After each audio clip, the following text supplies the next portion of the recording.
Long time no see. Why? I don't know. You notice the life of the channel over the years, it would be like consistent. Sometimes there'd be a bunch of videos and there'd be none for quite a while.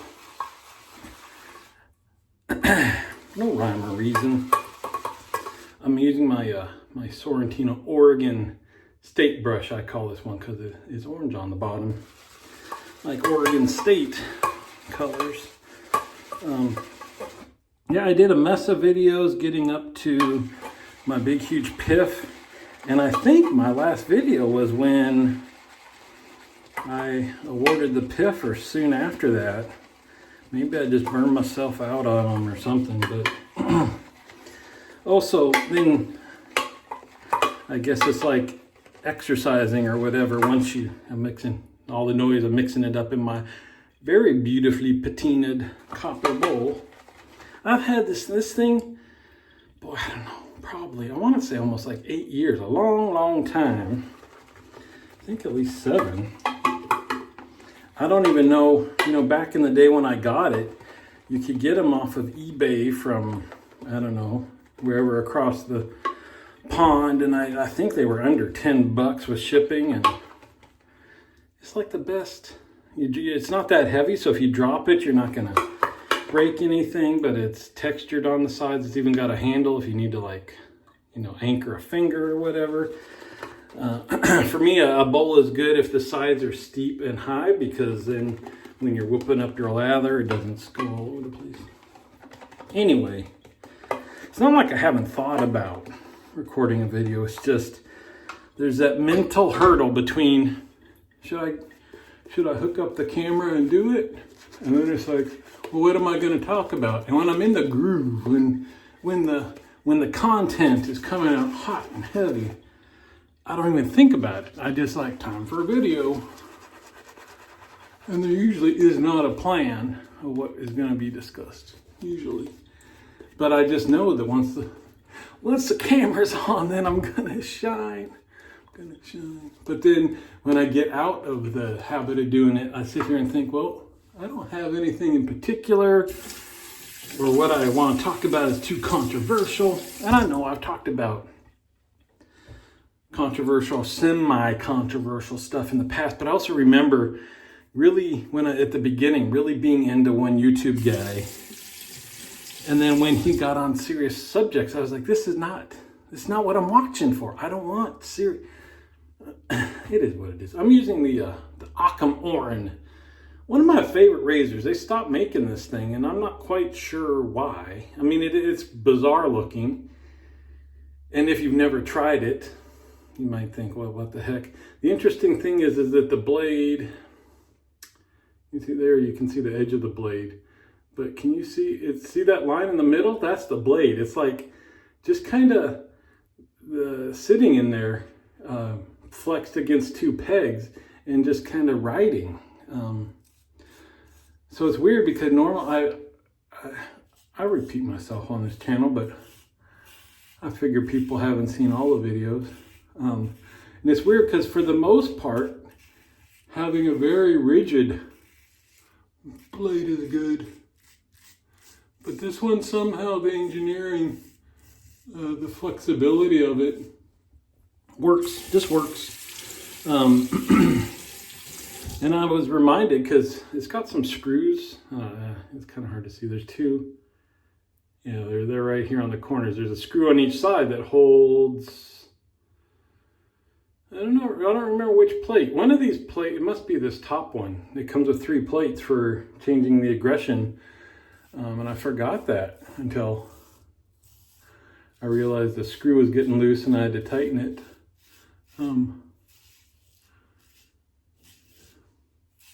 Because of course, once you find the aggression that works for you, you just put the extra heads or whatever in the box, and there we go.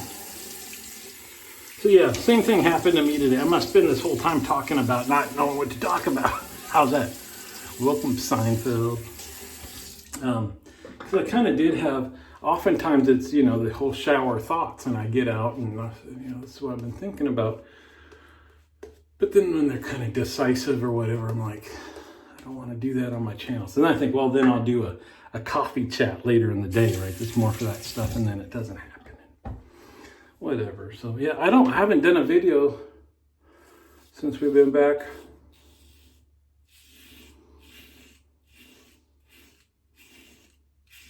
From the TSC Con in Vegas. It was kind of mentioned on the last Drinks and Daves that long time ago we talked about we should do tastings on the show, and particularly what would be interesting is stuff that we're not used to at all. So like neither one of us really drinks vodka, so that was one of the ones that first came to mind. One, because I find the whole vodka thing interesting because again, my understanding is that vodka, the higher quality the vodka is, the more it goes through filtration or distillation. Like, you know, you can distill something, you distill from your mash or wort or whatever it is, your alcohol-y stuff that has a bunch of flavors and things in it, and you distill it and take off higher proof alcohol and get rid of the lower proof stuff and impurities. And then, so very good vodka, I believe, is distilled multiple times. So every time you do that, the proof goes up because you're getting rid of non-alcohol things. And boy, it's been so long since I've done anything with vodka, reading about it or watching anything about it. They filter it, right? They filter vodka. So anyway, the highest quality vodkas are supposed to be like pure, right? Like just alcohol, no flavorings, no impurities, all this stuff. And so that's what's weird is they should all pretty much taste the same, right? And it seems like they market themselves in how pure they are, how many distillations or filtrations or whatever, and yet the only differences between vodkas at that point can be the impurities, which in theory they're trying to get rid of. And then before I mentioned the whole martini thing, where it's just like, all right, you just got, what is it, vermouth, a wisp, a hint, a shadow of vermouth, and some vodka. And like, you know, places pride themselves, we're famous for our martini or whatever, and it's like, well, what's there to be proud of? It's just a glass of vodka, right? And then you're throwing impurities into it. So anyway, yeah, I digress and only half know what I'm talking about. So I had found a place a while ago that you could get taster, like glass tubes, they look pretty cool, of what I assume are higher end vodkas from around the world. So a lot of stuff that you certainly won't see as miniatures in the United States. Again, I don't shop for vodka. Maybe you can get them all here, but looked like it would be it wasn't inexpensive, but it would have been a good, interesting tasting instead of just, you know, the samplers that you can get here. And so we talked about that on the last Drinks and Daves, that, hey, it's time to, you know, we talked about that, let's get going, because, you know, we struggle for ideas of topics for the weekly show. So I think I found the website that they came from. They might have changed what their offerings were, because I remember there being a David vodka that had like a head of the statue of David with the bottle, if you bought a full bottle of it. Didn't see that. Didn't see some other things. But I thought, well, you know, the offerings were interesting enough that I was going to look and see what the shipping was and then send it to the other Dave and say, here, order this, let's go. And then they don't ship to the United States. So I don't know if I just never looked at that when I saw it, or it changed, or what. But we might just be stuck with tasting vodkas that we can get you know, near the register in the little sample bottles of, you know, Total Wine or something, which is kind of a bummer. I mean, for us, not really drinking it, maybe that's a good starting point, but not for everybody, but for, you know, the sophisticated professional like Dave and I, anything that you're into, like There's Lemon, you can tell the difference between the least expensive and a little, you know, step up and stuff. So I was hoping to do more than just the basic stuff. So we'll have to see how that goes. What did I use today? I used CBL Cigar Shop Indian. Empty. I used it all up. I think this might be only the second time, I think, that I've actually emptied a tub of soap. The other one I think was by L&L. It's now Declaration Grooming After the Rain. Because it was the very first shave soap I ever bought and used that exclusively for a while. Still like the smell of that one. So I think this is the second tub that I've used up in my whole career. What are we doing? Oh yeah, boy, it's been a long time since a video. You don't want to miss whoop-ha! This moment of pride brought to you by Hombre. You missed this, didn't you? Hombre's Barbershop, the sweetest smelling barbershop in Tucson. What else? So there we go. I guess that's what we talked about today is vodka.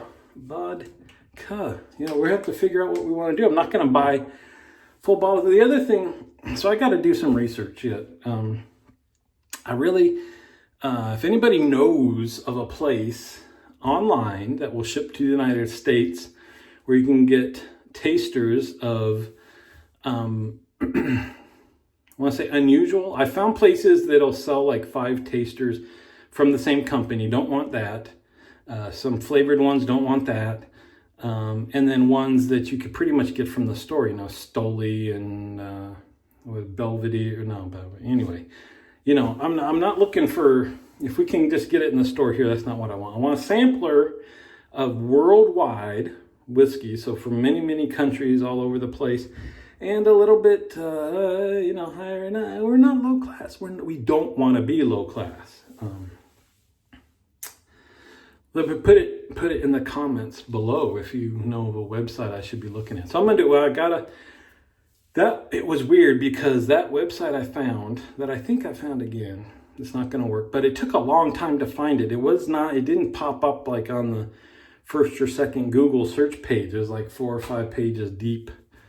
And I want to find out about tasting vodka because I know, you know, that at cold, put it on ice, all this stuff, which is how it's meant to be drank. But if we're trying to pull out differences in essence and flavor and stuff like that, freezing cold deadens all that. So I would assume if you really want to do a comparison, you're going to be doing this at room temp. But the flip side is that's not how you're supposed to drink it. So would you taste it and how you're supposed to drink it? Or warmer so that there's more flavors and more scents? Again, that's something else that makes very little sense to me as somebody who drinks almost everything straight. That you would, especially if you're buying a higher end vodka, that you would then throw it in the freezer and drink it freezing cold and deaden most of the taste. Then I guess different strokes for everybody. I mean, some of the bottles are cool. I mean, if I was into vodka, I might just buy certain brands based on the bottles and stuff. But yeah, I mean, and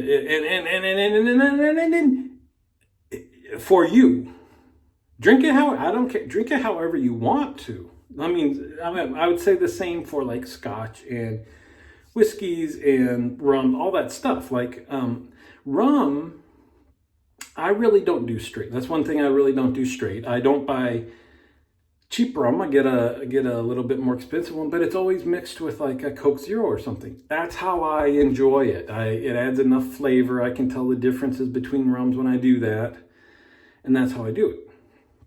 Same with gin. Gin, every now and again, I'll do it on rocks. But often I'm mixing it with some kind of a light citrusy flavored water, sugar-free soda type of a thing. Just because it's a little intense for me when it's just gin on the rocks. And I have to be in the right mood to want that experience where you have to me, you have to put a little bit of thought into it. And willing to take some pretty powerful hits of uncommon flavors and explore them, let them run wild through your mouth. And that's okay. But if I was tasting gins to get the flavor notes and things like that, I certainly wouldn't do tastings, with Diet Squirt or whatever. I mean, that's how I would drink it, but I would drink them all neat. Again, and then might say this one would be best with squirt, but whatever. Same with everything else. If I normally drank Scotch on the rocks, when I'm doing a tasting, I wouldn't drink Scotch on the rocks because you're watering it down, you're deadening the flavors. If that's how you enjoy it, your money, you do you. But if you want to do a tasting, that's not how you're gonna do a nice official tasting with scent notes and flavor notes and stuff like that. So anyway, that's where we're at, is basically nowhere is where we're at. We'll see.